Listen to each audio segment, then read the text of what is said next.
La prefecta del gobierno de Pichincha, Paola Pavón, se solidarizó con la alcaldesa de Guayaquil, Siente Viteri, por los comentarios misóginos y sexistas que ha recibido desde el anonimato.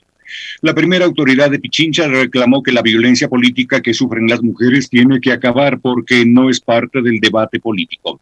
Mi solidaridad con ella y todas las mujeres víctimas de violencia política, escribió Paola Pavón en su cuenta en Twitter, acompañado del tuit de Cintia Viteri, en donde señala: esta semana solicité licencia para volcarme a atender la salud de mi hija y con mucha pena he visto comentarios muy hirientes sobre mí, exponiendo a mi familia y juzgando mi gestión, lamentó la alcaldesa guayaquileña Cintia Viteri. A las 19 horas de este martes 4 de mayo, Cintia Viteri ofrecerá un pronunciamiento a través de las redes sociales y del cabildo local. Justamente a las 9 horas de este martes, la fiscal provincial Yanina Villagómez citó a la funcionaria a rendir su versión en torno a la investigación abierta sobre supuestas irregularidades en 3 contratos municipales, entre esos la obra artística Óleos del Bicentenario, que había sido adjudicada al artista plástico Cristian Moreano. En Pichincha opina, comenta Alexis Moncayo. 7 de la mañana con 8 minutos. A ver, aquí hay que separar algunas cosas y hay que reconocer otras también. Para poner en contexto, ustedes dirán, ¿por qué la solidaridad? Si a la alcaldesa de Guayaquil no le están atacando por ser mujer, sino por cuestiones vinculadas con su gestión al frente del municipio de Guayaquil. Bueno, déjenme contarles que durante este fin de semana ha ocurrido algo que es profundamente lamentable, triste y reprochable. Por eso es que la prefecta de Pichincha se suma a la corriente de solidaridad con Cintia Viteri. Es algo que no se puede aceptar, así de simple. Que una mujer sea violentada y sea agredida, además desde el anonimato, con audios que circulan en las redes sociales que hablan de supuestos hechos vinculados con la vida privada de la alcaldesa de Guayaquil. Eso es inaceptable. El tuit de la prefecta de Pichincha, Paola Pavón, como de muchos otros y otras actores de la política de este país, tiene que ver con este hecho que les estoy señalando. No tiene que ver con la gestión municipal. Las ejecutorias de Cintia Viteri como alcaldesa de Guayaquil tienen que ser observadas, tienen que ser vigiladas, controladas, y si es que se encuentran las pruebas suficientes, sancionadas por los organismos competentes, por la Contraloría, por la Fiscalía, por el propio Consejo Municipal. Insisto una vez más, si es que se encuentran las pruebas suficientes de actos de corrupción, irregularidades, malos procedimientos administrativos, etcétera, etcétera, etcétera. Para eso están los organismos competentes. Pero otra cosa totalmente distinta es, aprovechando además su condición de figura pública y de autoridad, como es ser alcaldesa de una de las ciudades más importantes que tiene este país, que sea cuestionada a partir de audios, una vez más, anónimos, lo que hace que esta cobardía, ¿no? Cobre unos niveles superiores, porque además es un audio anónimo, que vaya a saber usted quién es el autor de esa porquería, empiezan a circular en redes sociales y hablar de la vida privada de la alcaldesa de Guayaquil. Que de paso, déjenme decirles, la alcaldesa de Guayaquil con su vida privada puede hacer absolutamente lo que le dé la gana. Como ustedes y como yo. Con nuestra vida privada podemos hacer lo que queramos. ¿Que es figura pública? Sí, es figura pública, claro. Pero es su vida privada. Y ahí no puede meterse nadie. Y lo que han hecho es un acto de absoluta cobardía que ha generado además no solo la solidaridad de la prefecta de Pichincha por su condición de mujer y su condición de autoridad provincial, pero sobre todo por su condición humana. Eso es indudable. Y creo que eso le hace diferente a Paola Pavón del resto de miserables que, por ejemplo, cuando ella fue perseguida por la justicia y cuando la fiscalía abusiva y cobardemente se metió en su casa y violentó su intimidad, porque recordarán ustedes las imágenes que circularon a través de las redes sociales y todos los medios de comunicación, en qué condiciones entraron a la casa de la prefecta de Pichincha para sacarla durante una madrugada después de los hechos de octubre, y que hasta el sol de hoy la Fiscalía no ha podido demostrar una sola prueba de todo lo que se le ha acusado. Bueno, a Paola Pavón, prefecta de Pichincha, su condición de ser humano le ha hecho ayer que marque distancia, y una distancia infinita, con todos los canallas y los miserables que hasta se burlaron cuando fue perseguida por la Fiscalía de Diana Salazar, del Trujillato y de Lenín Moreno. Ayer, y esto creo que hay que también hacer una autocrítica desde la orilla política donde Paola Pavón se ubica. ¿Saben por qué? Porque ayer, a propósito de este y de otro trino, la prefecta recibió unos 2, 3 mensajitos por ahí que ya los vamos a comentar. Pero yo sí quiero insistir en la distancia que marca esa enorme condición de humanidad de autoridades como Paola Pavón con respecto de los canallas que se burlaron cuando ella fue perseguida. Y que además también marca distancia de cierto sector del periodismo y de la opinión pública que hizo mofa sobre un vestido, sobre las cosas más banales, más superficiales, cuando se fijaban en pendejadas, mientras a una mujer la ultrajaban, mientras de una mujer se burlaban. Marca una distancia gigantesca, en buena hora, porque demuestra la clase no solo de autoridad que tiene esta provincia, sino también que en este país hay políticos que suelen hacer política de una manera distinta. Y creo que es digno de reconocer esto. ¿Saben por qué? Porque Paola Pavón y Cynthia Viteri están en orillas totalmente distintas, contrapuestas. Son antagonistas la una de la otra, tanto que confrontaron durante los periodos legislativos anteriores, porque coincidieron Cynthia Viteri como legisladora por el Partido Social Cristiano y Paola Pavón en ese entonces legisladora de Alianza País y de la Revolución Ciudadana. Porque además da cuenta esto de que el entendimiento de la política va por el lado de la civilidad, cuando el que piensa distinto a mí es mi adversario, no mi enemigo, como lo ha entendido por ejemplo Lenín Moreno, María Paula Romo, el Soquete de Roldán y unos cuantos otros, ¿no? Que entienden a la política como un ejercicio de exterminio del que piensa distinto. Acá no, acá desde un profundo sentimiento de civilidad, del verdadero diálogo. Paola Pavón reconoce lo que están haciendo con Cynthia Viteri y rechaza lo que están haciendo con la alcaldesa de Guayaquil. Que las críticas vayan enfocadas a su mala o buena gestión municipal, pero no por su condición de mujer, y si ella decide seguir o terminar con una relación sentimental. Se han esforzado por hacer en estos 4 años de la política un circo, lo siguen haciendo y aprovechando de ese tipo de situaciones y de escenarios que han creado con la ayuda de los propios medios de comunicación. Por eso yo les recordaba aquel episodio del famoso vestido de la prefecta, porque ese elemento, ese detalle tan superficial, ¿ya?, mereció sendas publicaciones y notas de prensa.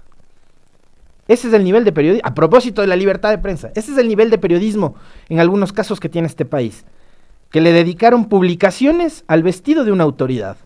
¿Por qué? Porque el vestido era de marca, y como la autoridad es de la Revolución Ciudadana, y como la autoridad es socialista, probablemente tenía que ir vestida con harapos, ¿no es cierto? O con un vestido sucio, viejo, porque es de izquierda, porque así entienden estas gentes tan básicas a la política. Y yo les decía a propósito de también este episodio de el Día de la Libertad de Prensa, que lo vivimos ayer. Y por eso les convoco también a hacer un ejercicio de autocrítica. Y a darse cuenta de que hay que ampliar el horizonte y la visión, y no quedarse probablemente con esos radicalismos y esos extremismos que no nos conducen a absolutamente nada, y que más bien nos han hecho evidenciar que encerrarnos en esas burbujas termina siendo contraproducente, porque no escuchamos al otro, no entendemos lo que la ciudadanía, los ecuatorianos quieren en sus barrios, en sus casas, en sus familias, las necesidades que tienen. Ayer fue el Día de la Libertad de Prensa, y eso ameritó que también desde las cuentas, la prefecta desde las cuentas de redes sociales, la prefecta de Pichincha, salude a todos quienes se dedican al periodismo, a la comunicación y a la información desde diferentes ámbitos, pero que forman parte también de ese universo, ¿no?, de la comunicación. Y había algunos extremistas que decían que como una correísta saludaba a los periodistas, a los que menos hay que saludarles. Bueno, esta radio, les recuerdo a todos estos radicales, en donde trabajamos periodistas, en donde trabajan comunicadores, que se dedican precisamente a la comunicación y al periodismo, está regentada por la prefectura de Pichincha. Y yo les pregunto a ustedes, ¿por qué un correísta o por qué un militante de la Revolución Ciudadana no debería saludar a quienes se encargan del oficio del periodismo y de la comunicación en el Día de la Libertad de Prensa? ¿Por qué? Porque hay que asumir esas posturas radicales que, insisto una vez más, no nos conducen a ninguna parte y lo único que fomentan es la negación al otro, en algunos casos hasta el odio. Una vez más, creo que con esos mensajes lo que hace la prefecta en este caso es demostrar que sí se puede hacer política de una forma distinta, más tolerante, más democrática, más amplia, sin dejar de ser lo que es. Si es que algunos están preocupados, déjenme contarles una infidencia. Durante estos días hemos conversado y hemos debatido muchísimo sobre la política, sobre los resultados electorales del 11 de abril con la prefecta Pavón. Y ella ha dicho y ha ratificado sus convicciones y sus principios políticos. Se reconoce como una militante de izquierda y una militante de la Revolución Ciudadana que no va a cambiar su forma de ver y de pensar la política en adelante, sino que tienen que asumir el momento político que nos presenta el Ecuador y que además ha sido producto de una elección popular. Porque los demócratas además hacen eso, respetar la decisión del pueblo en las urnas.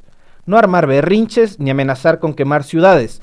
Eso no hacen los demócratas. Los demócratas aceptan los resultados y acá hay un reconocimiento de esa decisión popular.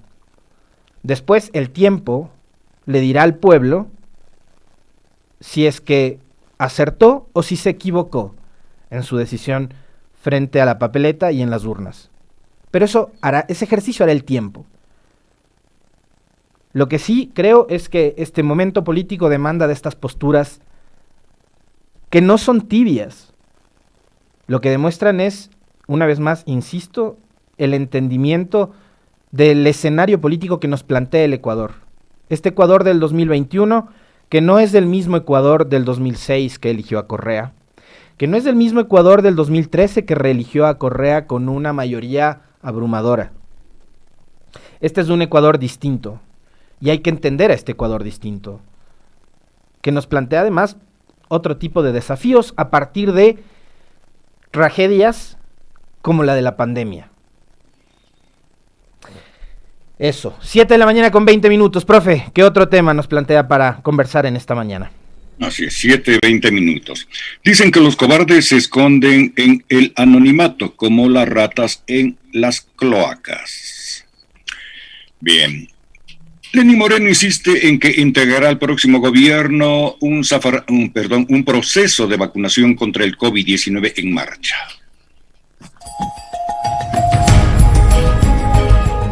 Gubernamentales.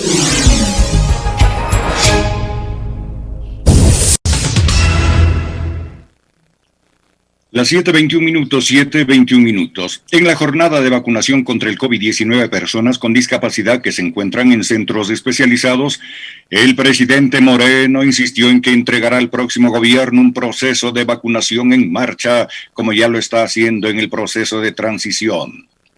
Pese a estas declaraciones, el presidente electo Guillermo Lasso señaló que aún no tienen la información sobre el proceso de vacunación del gobierno saliente. Quisiera tenerlo claro, pero a pesar de que se han dado varias reuniones del equipo de transición, No tenemos información, dijo Guillermo Lasso. La intención de Guillermo Lasso es llegar a los 9 millones de vacunas en los primeros 100 días de su mandato. Al respecto, Moreno señaló que ese es un propósito loable. El mandatario saliente ratificó que esperan alcanzar los 2 millones de dosis para el próximo fin de semana, que desde el año pasado están negociando 20 millones de dosis para que sean aplicadas hasta finales de este año.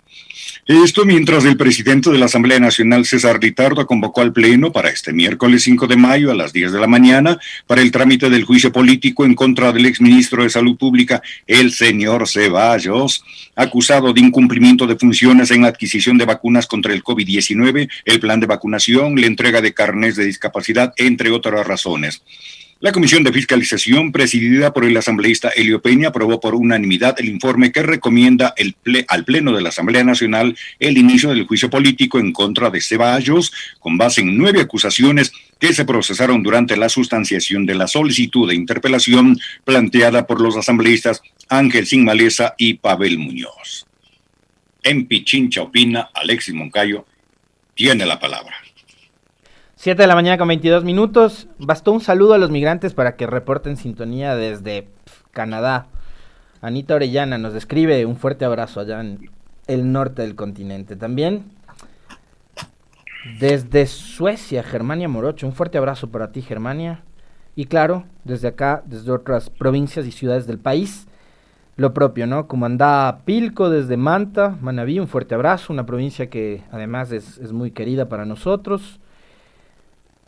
Desde Lago Agrio, en Sucumbíos, Mariana Chica, fuerte abrazo. Mario Pérez, desde Quevedo, provincia de Los Ríos. Y desde Loja también nos escriben. Así que para todos ustedes, fuerte abrazo, buenos días. Si me pongo a ir de uno en uno, Carlos Corella también, que siempre está desde la Florida, escuchándonos y viéndonos. Fuerte abrazo, Carlos. Bueno, está clarísimo que este proceso de vacunación ha sido un verdadero desastre. Lo ha dicho el propio Guillermo Lasso en una de sus entrevistas concedidas en los últimos días, presidente electo, que no hay mesa servida y que sobre la mesa no hay vacunas. Moreno le dijo al país que había dejado previsto la adquisición de 20 millones de dosis.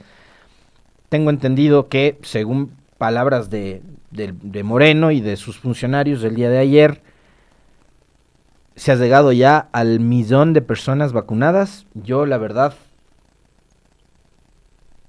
me quedo con la duda. 1.000.000 de personas, 1.000.000 de dosis. Ese 1.000.000 de dosis, ¿a cuántas personas se vacunó? Tengo entendido que hoy van a empezar a vacunar en los vehículos. ¿Cómo van a hacer para llevar el registro de las personas? Porque tienen que vacunar 2 veces. Bueno, es un verdadero desastre.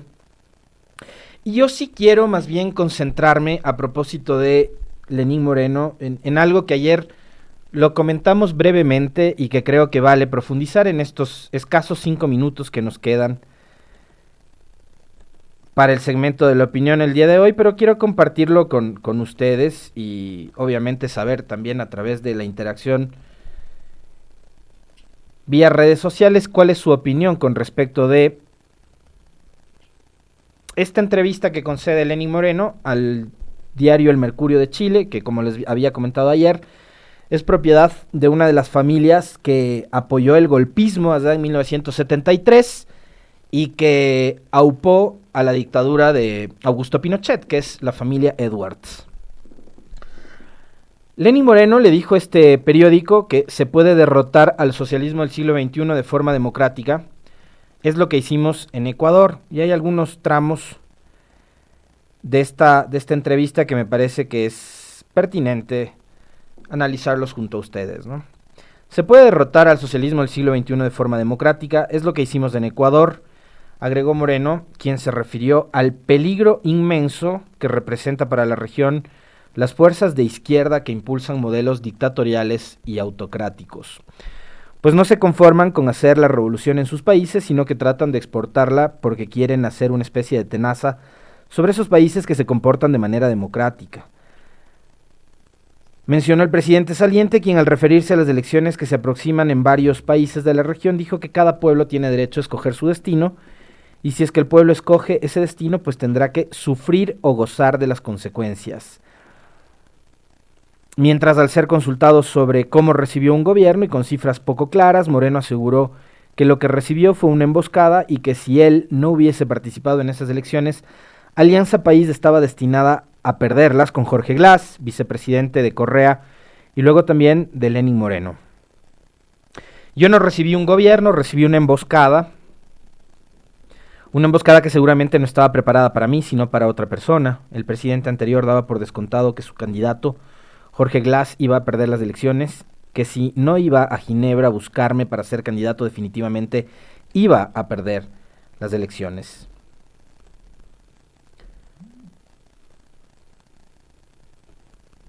Y bueno, digamos, una de las cosas que más me llama la atención de estas declaraciones de Lenín Moreno es que él dice que hay que garantizar elecciones transparentes para que democráticamente los países elijan a sus gobiernos y así evitar que el socialismo del siglo XXI, que parecería que para Moreno es una plaga, llegue al poder. Pero parecería que lo que se olvida Lenín Moreno es que él fue parte del socialismo del siglo XXI y que, como yo les mencionaba el día de ayer, durante 10 años, él prácticamente fue un becado de ese socialismo del siglo XXI. Primero como vicepresidente durante 6 años del gobierno de Correa y después como embajador en Ginebra para asuntos vinculados a las discapacidades, en donde cobraba sueldo de parte del Estado ecuatoriano que era en ese momento gobernado por el socialismo del siglo XXI. Entonces, cuando el socialismo le era útil y le era práctico para Lenín Moreno, parecía que no era tan malo. Ahí no criticaba nada de lo que tiene que ver con el socialismo del siglo XXI, y Rafael Correa había sido el mejor presidente de la historia de este país, y él se sentía profundamente orgulloso de haber cabalgado junto a Correa, y era un militante de un proceso histórico que había sido la Revolución Ciudadana y el proyecto de Alianza País, movimiento del cual dijo nunca se iba a desafiliar y siempre iba a militar en él. Bueno, se desafilió, destruyó Alianza País, ahora la sede está convertida en escombros, etcétera, etcétera, etcétera. Este hombre nos ha gobernado 4 años y yo, en un diálogo bastante rico, que lo aprovechamos en diciembre pasado, con Orlando Pérez y con Licenia Espinel, les planteaba una inquietud que yo no sé si ustedes la van a compartir o no. Pero, ¿qué tal va a ser después del 24 de mayo ver el cuadro de Lenín Moreno en el Salón de Presidentes de Carondelet? En el Salón Amarillo, conocido comúnmente, ¿no? Ver el cuadro de Moreno, saber que un tipo como Moreno nos gobernó 4 años, saber además y asumir que un tipo que gobernó con la mentira como política de Estado y con la traición como parte de esa política pública, fue defendido, fue solapado y fue apoyado por la mayor parte de los grandes medios de comunicación de este país y de la opinión pública de este país. ¿Cómo nos va a caer eso a futuro? Saber que un tipo de la calaña de Lenín Moreno gobernó 4 años el Ecuador. Y muchos me van a decir, sí, pero llegó por el correísmo y llegó por Alianza País. Y sí, creo que eso está escrito, nadie lo niega, todos recordamos que Moreno llegó por Alianza País, eso es un hecho. Y es un hecho sobre el cual la Revolución Ciudadana tiene que hacer autocrítica y generar también una profunda reflexión de por qué pasó aquello y de quizás, si como decía Moreno, Glass perdía, porque además yo soy de los que cree que Correa y la Revolución Ciudadana tenía que morirse con la suya y tenía que haber sido Jorge Glass el candidato a presidente. Yo tengo la suerte de no haber votado por Moreno ni en la primera ni en la segunda vuelta, así que no cargo con ese muerto sobre mis espaldas, pero no importa porque la mayoría lo eligió y ya. Tenemos hoy este país destrozado gracias a su gobierno. Pero yo les decía, quizás el correísmo, Correa, la Revolución Ciudadana, tenía que haberse muerto con la suya. Correr suerte, ¿no? Si es que Glass ganaba o perdía, y era cuestión también de la decisión del pueblo. Pero sobre esa derrota, sobre esa victoria, se hubieran generado otro tipo de discusiones y otro tipo de debates a la interna. Creo que cometieron un craso error al no haber identificado insisto una vez más, clase de persona y de político que era Lenín Moreno, de esos que un día dicen blanco, al siguiente día dicen negro. Creo que tenían que, insisto una vez más, haber seguido con la línea, y quizás hoy el destino hubiese sido distinto. Incluso si hubiese ganado Guillermo Lasso, eso ya no lo sabemos. No podemos retroceder en el tiempo, no tenemos el DeLorean de Volver al Futuro. No sabríamos qué hubiera pasado, pero yo creo que incluso si es que hubiese ganado Guillermo Lasso las elecciones del 2017 hoy, el contexto político hubiera sido distinto.